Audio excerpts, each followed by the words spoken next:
Savoir que ce que je fais peut leur permettre de grappiller quelques dixièmes de seconde, c'est ça ma principale source de motivation.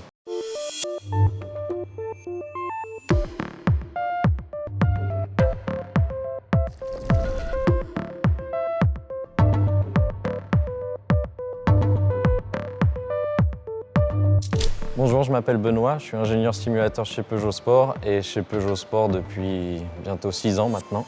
Le sport auto a toujours été ce que j'ai voulu faire.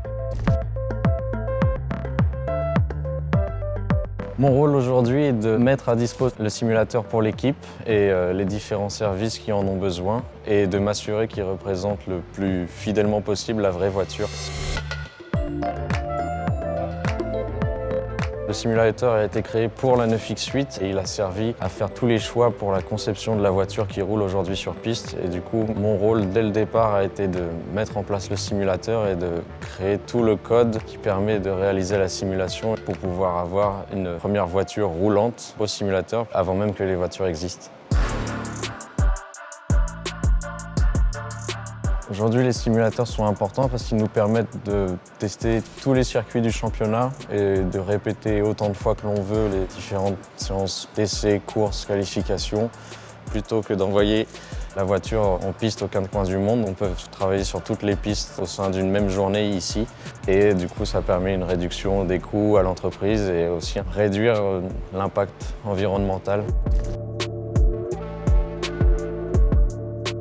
On va pouvoir tester de nombreuses choses, que ce soit des réglages châssis, des réglages moteurs, la partie aéro. On va pouvoir rejouer toutes les conditions que rencontre la voiture en piste, donc que ce soit la condition extérieure, température, le vent, la condition des pneus et ça sur tous les éléments de la voiture. On va pouvoir aussi jouer avec le grip de piste pour anticiper des conditions difficiles sur certaines courses. Le Mans est un bon exemple.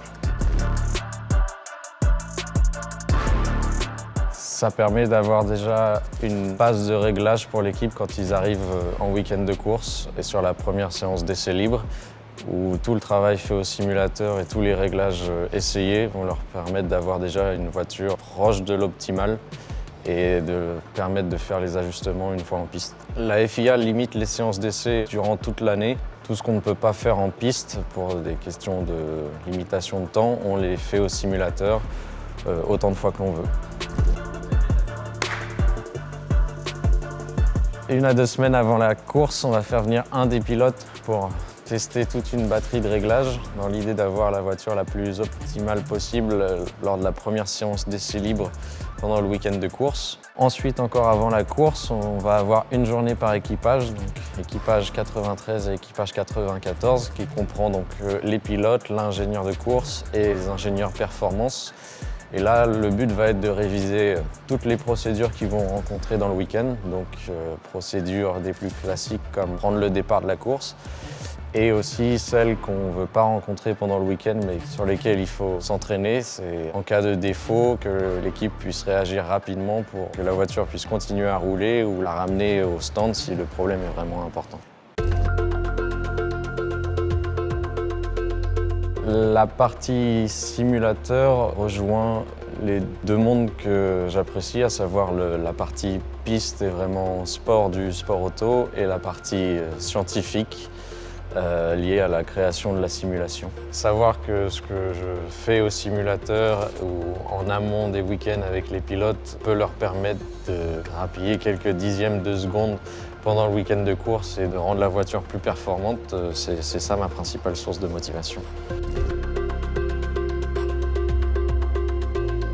On me pose souvent la question de savoir si je joue aux jeux de course. Mais non, je ne joue pas aux jeux puisque je passe ma journée déjà au simulateur.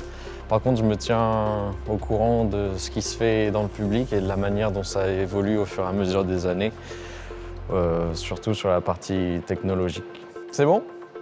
Eh bien, merci à vous.